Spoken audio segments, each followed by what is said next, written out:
Assalamualaikum warahmatullahi wabarakatuh. Alhamdulillahi rabbil alamin.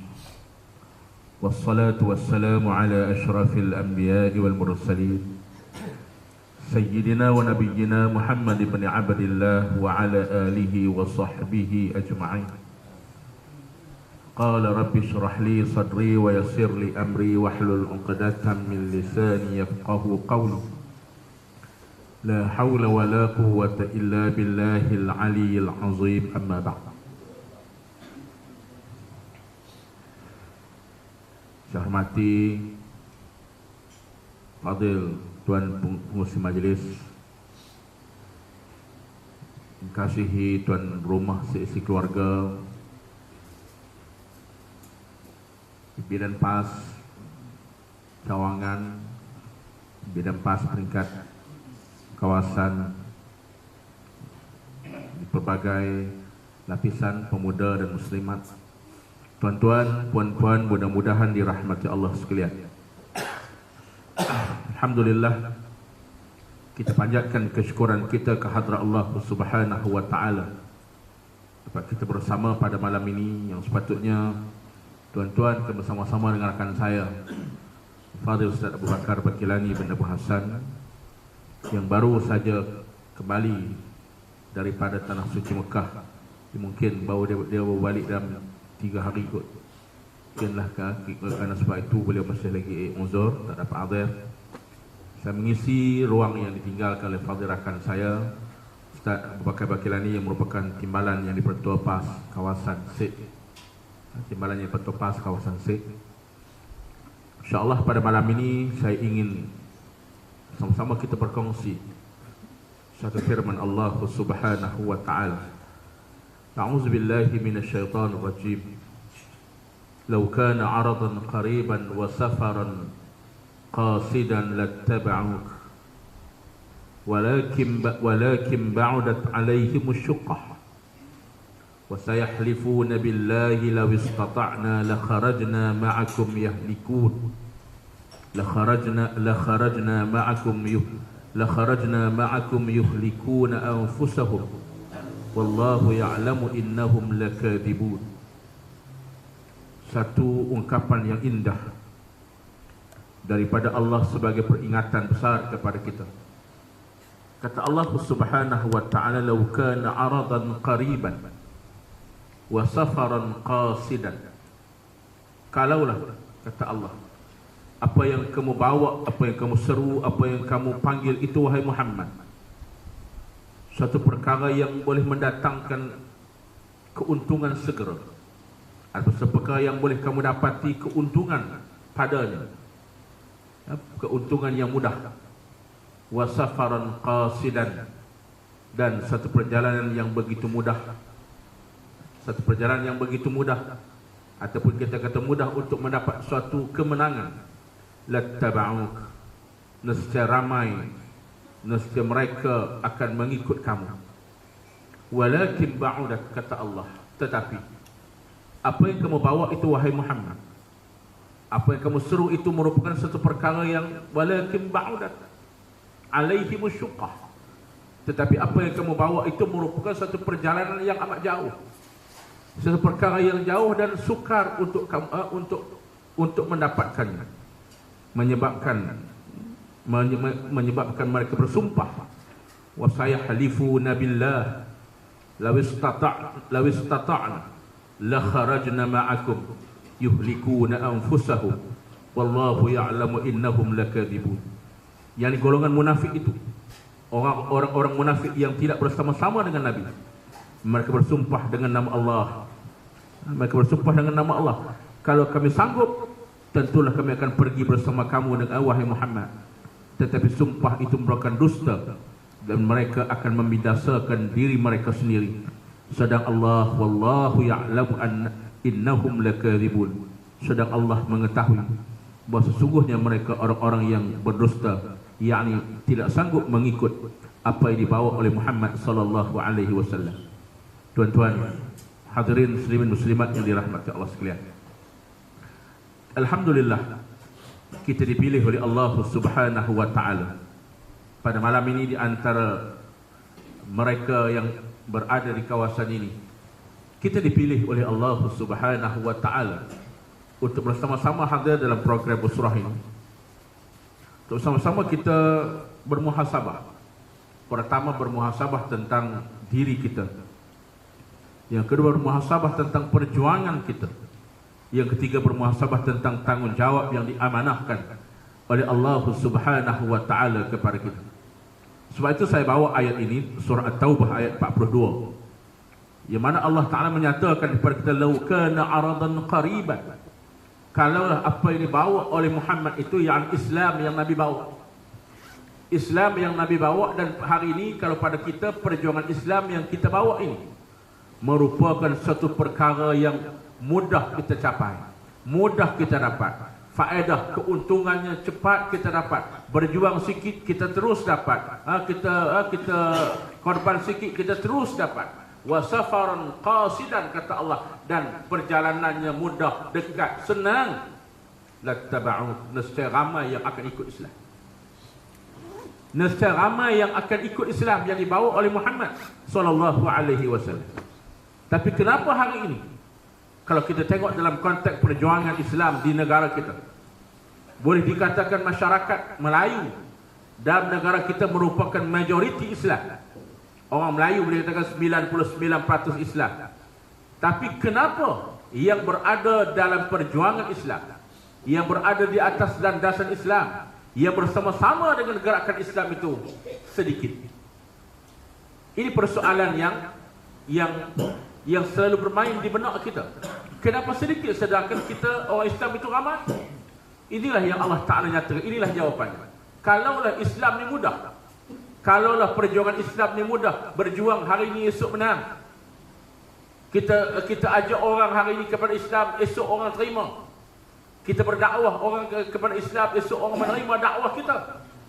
Kata Allah Subhanahu wa taala, nescaya ramai yang akan ikut kamu wahai Muhammad. Kalau kita tengok balik dalam sejarah perjuangan Islam yang Nabi bawa, fatrah Makkiyah 13 tahun, ketika Nabi mengajak orang Arab jahiliyah Mekah yang kenal Muhammad, yang tahu siapa Muhammad.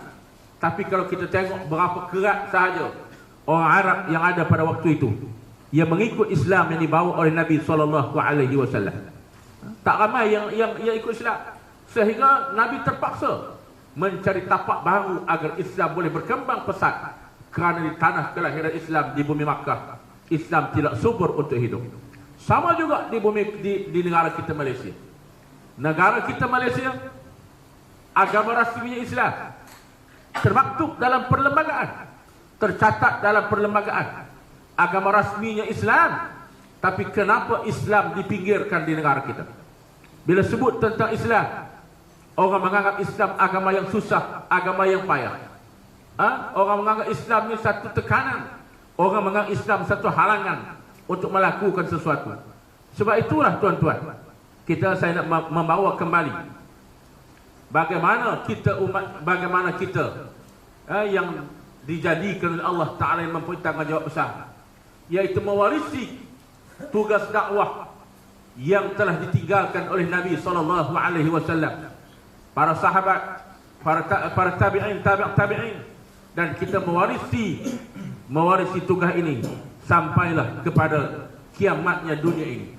Sebab itulah tuan-tuan, bila sebut kita berada dalam harakah Islam yang namanya Hizbul Islam di Malaysia, Parti Islam se-Malaysia, kita perlu ingat, saya ingin memetik ucapan ataupun ingin memetik satu amanat yang berhormat Datuk Seri Presiden yang menyatakan bahawa kita perlu ingat bahawa PAS bukanlah sebuah parti politik untuk memenangi pilihan raya semata-mata.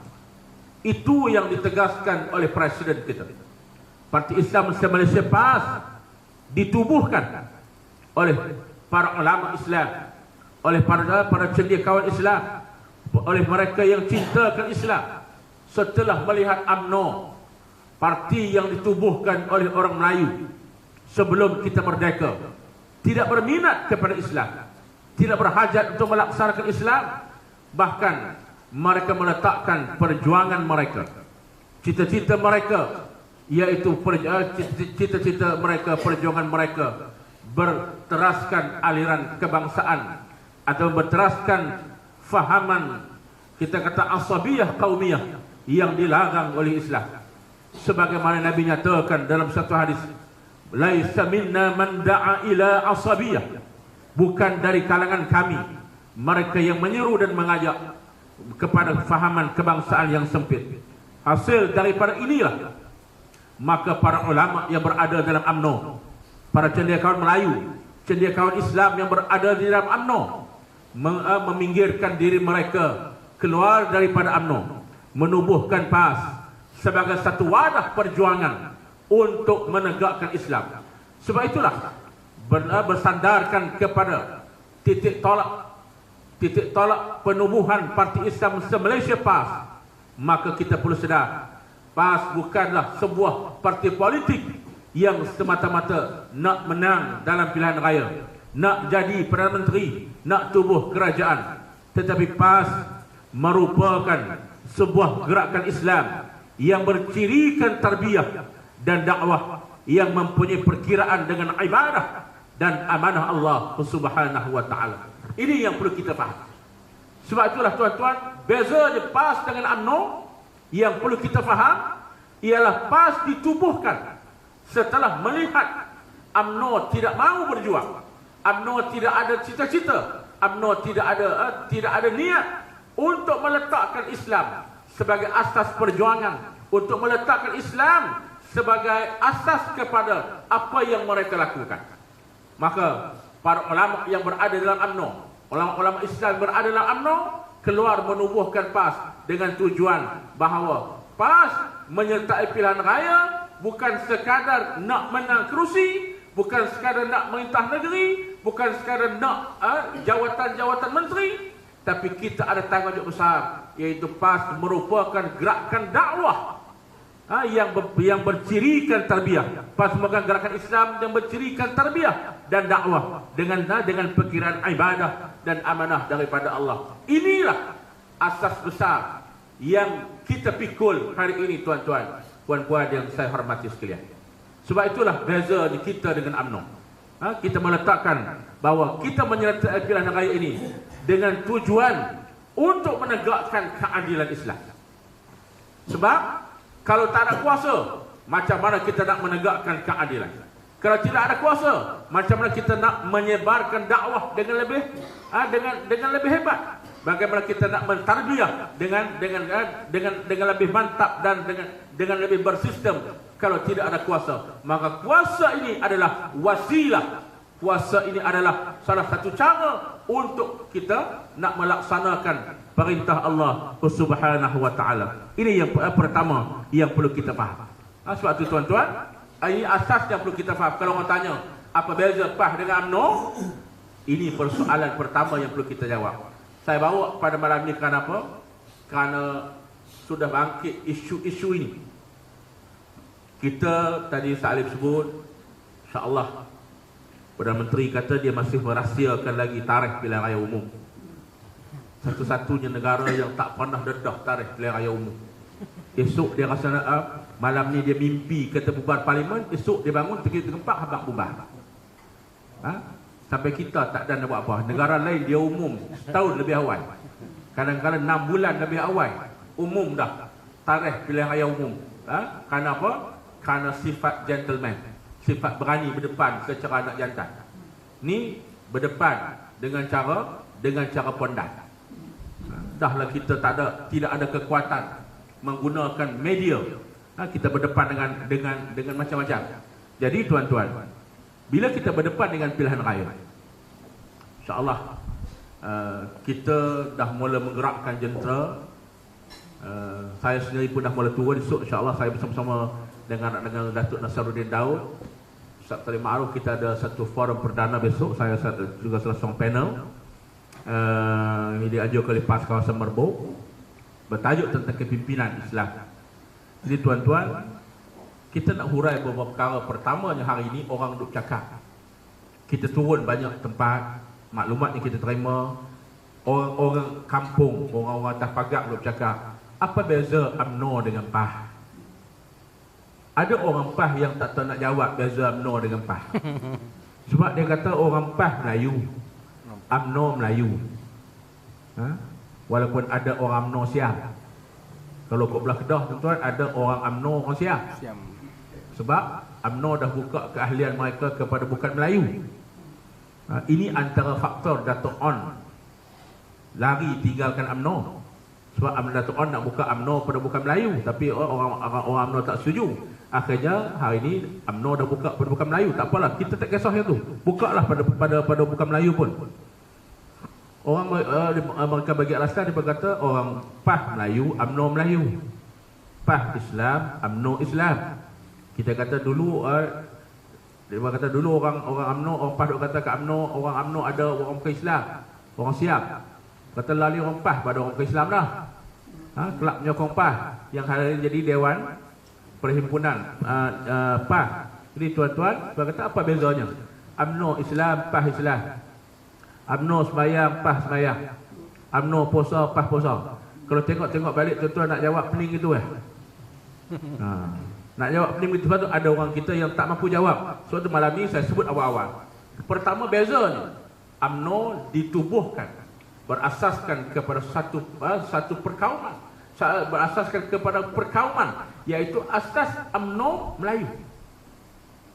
Sebab tu kalau kita tengok asas dia ditubuhkan ialah Melayu, mempertahankan hak orang Melayu, mempertahankan tanah Melayu, mempertahankan, itu asas utama mereka ditubuhkan dulu. Tak apalah kita kata dulu. PAS ditubuhkan ialah kerana nak melaksanakan tuntutan yang diamanahkan oleh Allah Subhanahu Wa Taala. Sebab itu kita tegaskan, PAS beza dengan UMNO banyak. Antaranya UMNO parti politik yang berjuang untuk semangat Melayu. PAS bukan semata-mata parti politik. PAS ini gerakan dakwah, gerakan Islam, yang mana di sana ada tarbiyah, di sana ada dakwah yang mengambil kira tentang kepentingan ibadah, tentang amanah yang Allah Ta'ala bebankan kepada kita, amanah sebagai hamba, amanah sebagai khalifatullah. Ini asas kepada penubuhan PAS.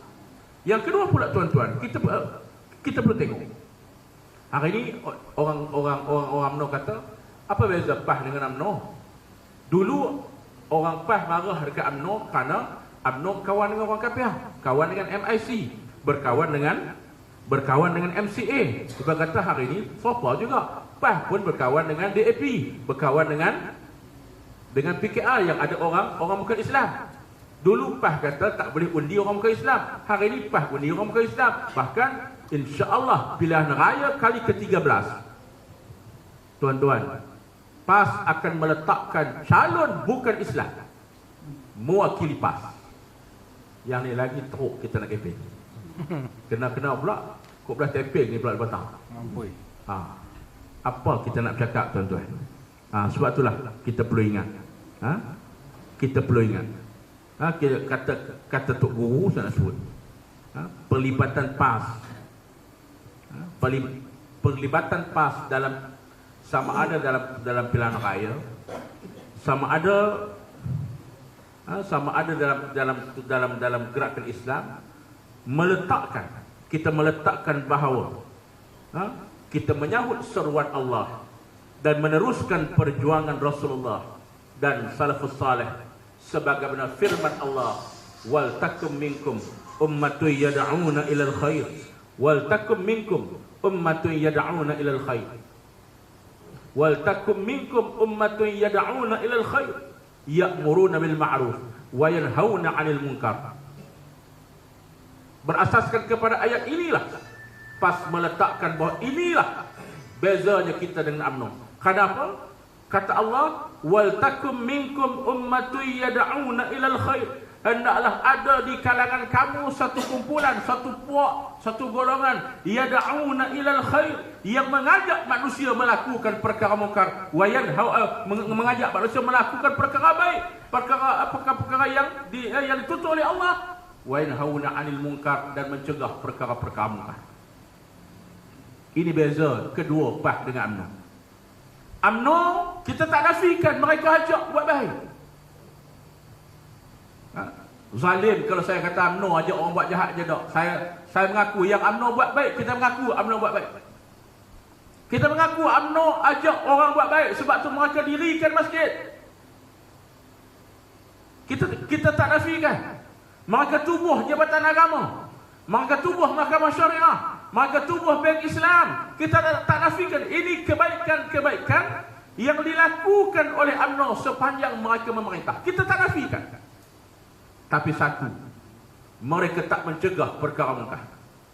Di samping mereka tubuh benda-benda yang baik, mereka biar benda-benda yang mungkar juga subur tumbuh seperti cendawan yang tumbuh selepas hujan. Maknanya UMNO bagi pilihan. Yang ni benda baik, tu masjid, tu gereja, tu tokong, tu kuil. Wahai rakyat Malaysia, pilihlah hampa nak pihak mana. Masjid ada, kami dah buat. Gereja ada, kami bagi buat. Kuil ada, kami bagi buat. Ini sistem Islam. Ini sistem bukan Islam. Pilih nak hak mana.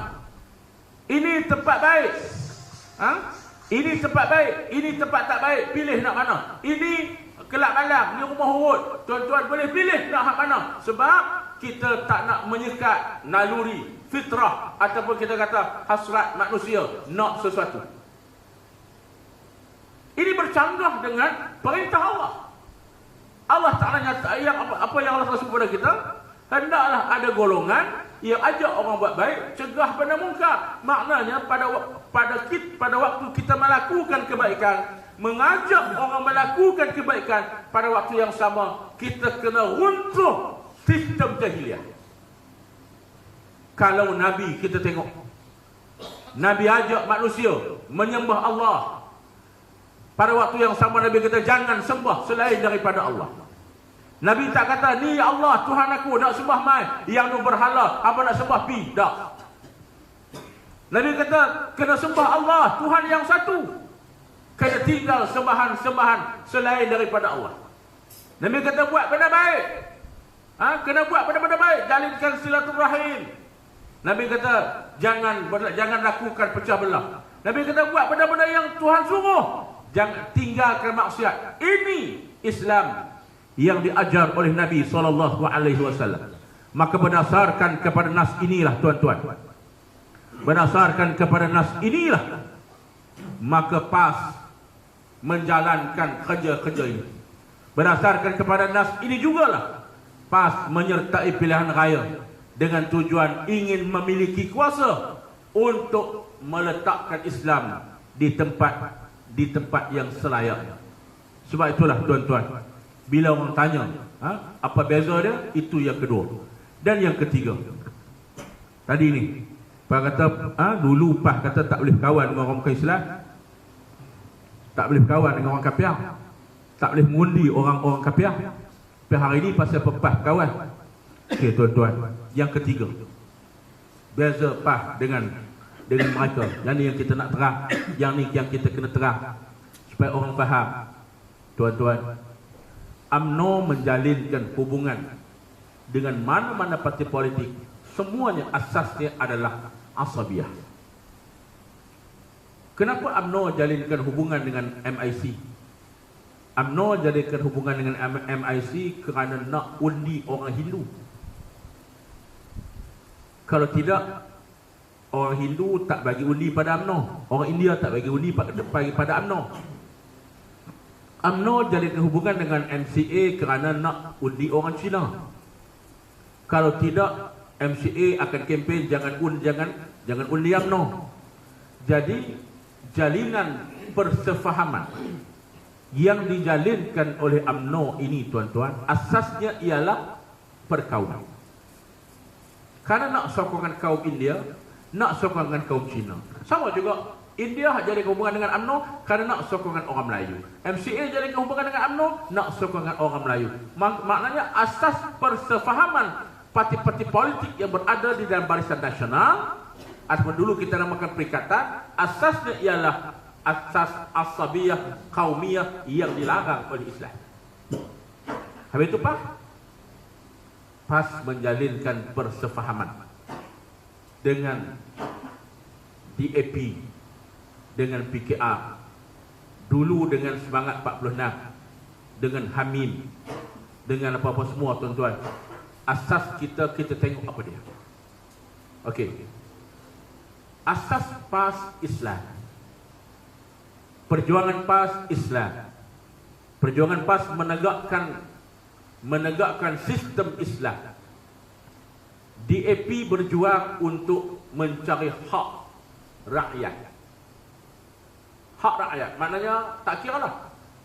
Dia nak satu sistem yang adil untuk rakyat. Ini perjuangan DAP. DAP berjuang untuk nak hak rakyat. Maknanya orang Cina dapat hak dia, orang India dapat hak dia, orang Melayu dapat hak dia, Kadazan dapat hak dia. Maka DAP berjuang untuk dapatkan hak-hak rakyat yang perlu diberikan oleh sesebuah kerajaan. PKR juga berjuang yang sama. Walaupun pada asalnya mungkin lain, pada asas penubuhannya lain, tetapi perjuangan mereka asasnya sama seperti DAP, iaitu memberi hak rakyat akan haknya, berjuang untuk keadilan rakyat, berjuang untuk satu sistem yang memberi hak yang sama rata, hak keadilan kepada rakyat. Melihat kepada ini tuan-tuan, apa yang DAP perjuangkan kita gabungkan, kita simpulkan dalam satu istilah yang namanya DAP PKR berjuang untuk mendapatkan satu sistem keadilan dalam semua aspek kehidupan untuk rakyat. Ini saya gabungkan dalam istilahnya. Mana DAP nak kalau rakyat sakit, rakyat berhak dapat kerawatan. Rakyat nak belajar, rakyat berhak dapat peluang untuk belajar. Rakyat yang susah berhak untuk dapatkan rumah, dapatkan semua. Ini satu sistem keadilan yang diperjuangkan oleh DAP dan PKR. Tuan-tuan, sistem ini selari dengan kehendak Islam. Walaupun mereka letaklah apa nama sekalipun, Islam memberi satu jaminan bahawa Islam ini agama yang memberi keadilan, memberi kebajikan, memberi akan hak rakyat yang sepatutnya rakyat terima apabila sesebuah daulah dan kerajaan Islam tertegak di atas muka bumi Allah. Maka di sini kita melihat bahawa PAS dan DAP, PAS dan PKR, di sana ada beberapa persamaan, yang mana persamaan ini asasnya Islam. Asasnya Islam. Maka apabila melihat kepada asas yang sama, perjuangan yang sama, matlamat yang sama, kenapa kita nak bergaduh sedangkan perjuangan kita sama? Maka di sana Islam membenarkan wujudnya satu persefahaman, sebagaimana persefahaman yang dilakukan oleh Rasulullah sallallahu alaihi wasallam untuk bersama dengan orang musyrik yang tidak beriman kepada Allah dan tidak beriman kepada Muhammad sallallahu alaihi wasallam dalam perjalanan Hijratul Rasul, kerana matlamatnya sama. Abdullah bin Uraiqah seorang musyrik yang tidak gemar melihat kezaliman kepada manusia. Abdullah bin Uraiqah seorang musyrik yang tidak suka melihat manusia dizalimi, orang yang lemah ditindas. Dia seorang manusia yang nak melihat manusia diberikan keadilan sama rata dan hak-hak mereka diberikan. Melihat kebersamaan inilah Rasulullah sallallahu alaihi wasallam dalam Hijratul Rasul sallallahu alaihi wasallam bersama-sama dengan Abdullah bin Uraiqah yang musyrik untuk berhijrah meninggalkan Makkah menuju ke Madinah dalam perjalanan untuk kita kata menyebarkan Islam di atas muka bumi Allah Subhanahu wa taala. Di sini menunjukkan bahawa boleh berlakunya persefahaman. Pertama dalam sejarah, dan yang kedua kita tengok bila sampai di Madinah berlaku lagi persefahaman yang kita namakan istilah fiqh siasah, kita namakan tahalluf siasi, iaitu persefahaman politik yang berasaskan kepada Islam, walaupun mungkin di sana kita terpaksa menggunakan satu kaedah yang kita namakan siasah syar'iyah, iaitu menggugurkan beberapa istilah yang boleh merugikan Islam. Okey. Sebagai contoh,